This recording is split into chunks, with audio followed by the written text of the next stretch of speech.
السلام علیکم، دس is doctor Wasim. کیسے ہیں آپ سب؟ ٹھیک ہیں، فٹ ہیں؟ نئی ویڈیو کے ساتھ آپ کی خدمت میں حاضر ہوں. ایک سوال پوچھا گیا تھا کہ سیلف اسٹیم میری بڑی لو ہے، میں اپنے آپ کو بڑی حقارت کی نظر سے دیکھتا ہوں، تو اس کا مجھے بتائیں کہ میں کیسے ٹھیک کروں اس کو. تو حضرت واصف علی واصف رحمۃ اللہ علیہ کا بڑا پیارا جملہ، بڑا پیارا فرمان ہے کہ تنکے کو بھی حقیر نہ جانو، نہیں تو آنکھ میں پڑ سکتا ہے. تو خود کو تو بالکل بھی حقیر نہیں سمجھنا، جیسے دوسروں کو حقارت کی نظر سے نہیں دیکھنا، تو اس کے لیے ضروری ہے کہ اپنے آپ کو بھی حقارت کی نظر سے نہیں دیکھنا. یاد رہے کہ اللہ نے آپ جیسا کوئی دوسرا نہیں بنایا. آپ کے جو یہ فنگر پرنٹس ہیں نا، یہ منفرد ہے، یعنی کہ آپ کا جو کریشن ہے وہ بالکل اللہ نے بڑی خوبصورتی سے آپ کو بنایا ہے. اور جب آپ تخلیق میں آئے تھے تو تخلیق میں آنے سے پہلے آپ خالق کا حسن خیال تھے. تو جب آپ آپ کو حقارت کی نظر سے دیکھ رہے ہوتے تو اصل میں آپ اپنے آپ کو برا نہیں سمجھ رہے ہوتے. آپ معاذ اللہ کا وہ جو حسن خیال ہے نا، حسن تخلیق سے پہلے جو آپ کا خیال اللہ کے پاس تھا، اور پھر آپ ایک وجود میں آئے، ایک شکل میں سامنے آئے اور اس صدی میں بھیجے گئے، اس ٹائم میں بھیجے گئے. تو آپ اگر اپنے آپ کو حقارت کی نظر سے دیکھ رہے ہیں تو اس کا مطلب معاذ اللہ یہ ہے کہ آپ خالق کی تخلیق کو برا کہہ رہے ہیں، بلکہ اس کے حسن خیال کو برا کہہ رہے ہیں. تو آپ جیسا اللہ نے کوئی دوسرا نہیں بنایا. اور یہ اللہ کا بنایا ہوا جو انسان ہے نا، یہ اس وقت تک اپنے رب کو نہیں پہچان سکتا جب تک وہ اپنے آپ کو نہ پہچانے. رسول اللہ صلی اللہ علیہ وسلم کی بڑی پیاری حدیث ہے کہ جس نے اپنے آپ کو پہچانا اس نے اپنے رب کو پہچانا. تو آپ نے اپنے آپ کے اندر ڈوبنا ہے، اور اپنے اندر ہی آپ کو جو آپ کے سوالات ہیں ان کے جواب ملیں گے. تو دیکھیں، اپنے خیال کو بلند کریں. آج کل کا انسان اپنی خواہشات کے نہ پورا ہونے کی وجہ سے، دنیاوی خواہشات کی نہ پورے ہونے کی وجہ سے پریشان ہے. آس پاس کے لوگ جو ہے وہ برا بھلا کہتے ہیں، لوگوں سے دقت ہوتی ہے. تو لوگوں کے متعلق تو میں اتنا بتا دوں کہ قرآن پاک میں انسان کے لیے اللہ نے ورڈ یوز کیا کہ یہ نادان ہے.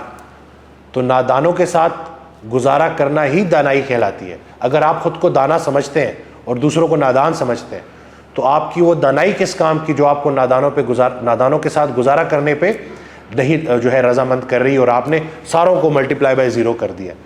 تو انسان جو ہے وہ اللہ کا بنایا ہوا بڑا پیارا شاہکار ہے، بڑا تحفہ ہے آپ کے لیے. اور لوگوں کی جو غلطیاں ہیں یا جو باتیں ان کو نظر انداز کیا کریں. اور نیکی یہ نہیں ہے کہ آپ کسی کے ساتھ اچھا کر رہے ہیں تو بدلے میں آپ کے ساتھ اچھا ہوگا. نیکی خالص اللہ کی رضا کے لیے کرنی ہے اور اسی سے صلہ مانگنا ہے. اور باقی یہ ہے کہ جو اپنا تنہائی والا وقت ہوتا ہے، جو انسان اپنی تنہائی کے ساتھ انصاف نہیں کر سکتا وہ دنیا کے ساتھ کیا انصاف کرے گا. تو اپنی تنہائی میں قرآن پاک ترجمے سے پڑھیں، اچھی کتابیں پڑھیں. حضرت واصف علی واصف رحمۃ اللہ علیہ کی بہت اس کے اوپر گفتگو، اور بھی بہت ساری، حرف حرف حقیقت، کرن کرن سورج، یہ آپ پڑھیں. آپ دیکھیں، اپنے آپ کو انوالو کریں کریٹو چیزوں میں، اچھی چیزوں میں، اور ٹائم ضائع کرنا بند کریں. ایک جو انگزائٹی کا پیشنٹ ہوتا ہے نا، جب وہ اس مومنٹ میں جاتا ہے، اس جگہ پہ پہنچ جاتا ہے کہ وہ اپنے آپ کو حقیر سمجھ رہا ہوتا ہے، تو پھر وہ انگزائٹی جو ہے نا، وہ چھوٹی چیز کو بھی بڑا کر کے دکھا رہی ہوتی ہے. تو انسان پریشان رہتا ہے. تو اپنے آپ کو جب بھی تنہا ہے تو اپنے آپ کو مصروف کریں. کوئی اچھی آڈیو سن لیں، کوئی اچھی کتاب پڑھ لیں، کوئی اچھا خیال سوچ لیں.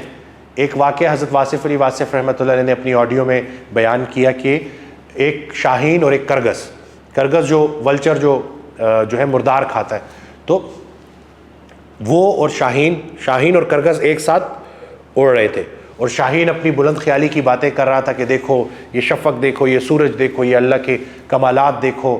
تو اتنے میں وہ جو کرگس ہے، جو مردار کھانے والا، اس نے شاہین کو بولا کہ اپنی جگہ تیری بلند خیالی، لیکن میرا پیٹ ہے خالی اور مجھے مردار نظر آ گیا اور میں گیا وہ مردار کے پیچھے.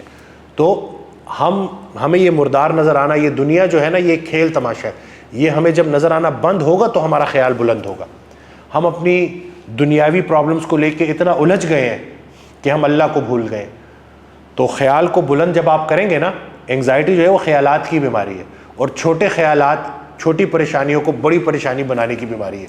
تو جب آپ اپنا خیال بلند کر لیں گے اور ذرا چھوڑیں جی یہ دنیاوی، ہماری لائف بھی 60-70 سال کی فانی، ہماری دنیاوی خواہشات بھی فانی، تو قائم ذات سے محبت کرنی ہے تاکہ تم بھی قائم کر دیے جاؤ. میرے پاس اس دن ایک پیشنٹ آیا اور اس نے کہا کہ ڈاکٹر وسیم مجھے خوش رہنے کا فارمولہ بتائیں کہ میں خوش کیسے رہوں. تو میں نے ان کو کہا کہ آپ میرے پاس یہاں کیوں آئے ہیں؟ تو کہتے ہیں کہ میں ٹھیک ہونا چاہتا ہوں. تو میں نے کہا اگر 3 ماہ ڈائٹ ایکسرسائز کرنے کے بعد بھی آپ نہ ٹھیک ہوئے تو کیا آپ تب بھی راضی رہیں گے؟ تو میں نے ان کو یہی سمجھایا کہ موجود لمحے پہ راضی رہنا، کہ یا اللہ جو تو نے مجھے جس بیماری میں ڈالا ہے میں راضی ہوں، میں گلے شکوے نہیں کروں گا، میں اسی موجود لمحے پہ راضی ہوں، اور کوشش سٹارٹ کریں گے اللہ سے راضی رہتے ہوئے، اللہ کو یاد رکھتے ہوئے کوشش کرتے رہنا ہے ہم نے۔ اور جب ہم اس موجود لمحے پہ راضی ہو جائیں گے، کیا اللہ نے اس وقت کچھ بھی ٹھیک نہیں کیا ہوا آپ کے لیے؟ دیکھیں آپ چل پھر رہے ہیں، سانس لے رہے ہیں، سب کچھ تو ہے، چھت ہے آپ کے پاس، سب کچھ ہے، لیکن وہ جو چیز نہیں ہے اس کا گلہ کرتے کرتے آپ نے اپنے آپ کو بیمار کر دیا۔ تو میں نے ان کو یہی سمجھایا کہ جب آپ موجود لمحے پہ راضی ہو جائیں گے تو انشاءاللہ جو چیزیں آپ ادھر حاصل کرنے آئے ہیں نا، فٹ ہونا، وہ بھی آپ فٹ ہو جائیں گے انشاءاللہ۔ کسی نے حضرت واصف علی واصف رحمۃ اللہ علیہ سے پوچھا کہ مجھے کیسے پتہ چلے گا کہ اللہ مجھ سے کتنا راضی ہے؟ تو انہوں نے جواب دیا جتنا تم اللہ سے راضی ہو اتنا اللہ تم سے راضی ہے۔ تو اب آپ بتائیں کہ آپ اللہ سے کتنا راضی ہیں، کہیں گلے شکوے تو نہیں کر رہے؟ بس یاد رکھیے گا یہ فارمولہ، رہنا ہے ہر حال میں راضی، اللہ سنگ ہے جیون بازی۔ جتنا ہماری اپنی کائنات میں اللہ کا حصہ ہے اتنا ہی اللہ کی کائنات میں ہمارا حصہ ہے۔ تو بس نیت ادھر کر لیں، ہمیں جو زندگی ملی ہے وہ اللہ کی دی ہوئی ہے، جو ارد گرد لوگ ہیں وہ اللہ کے بنائے ہوئے ہیں، تو بس ان سے راضی رہنا ہے۔ اور جو آپ کے ارد گرد جو استاد ہیں، جو محسنین ہیں آپ کے، جنہوں نے آپ کے اوپر احسان کیا، ان کا شکریہ ادا کریں، کیونکہ جس نے انسان کا شکریہ نہ ادا کیا وہ اللہ کا کیا شکریہ ادا کرے گا۔ تو اور باقی جن لوگوں نے میری آنکھ کو آنسو دیے ان کا بھی شکریہ، کیونکہ یہ آنسو مجھے بارگاہ الہی میں لے گئے، اور یہ آنسو جب میں نے اللہ کے سامنے بہائے تو اللہ نے مجھے کبھی نامراد نہیں لوٹایا۔ تو اللہ سے راضی رہنا ہے اور اللہ سے تعلق قائم کرنا ہے۔ چینل کو سبسکرائب کرنا نہ بھولیے گا، دعا میں یاد رکھیے گا۔ اللہ حافظ۔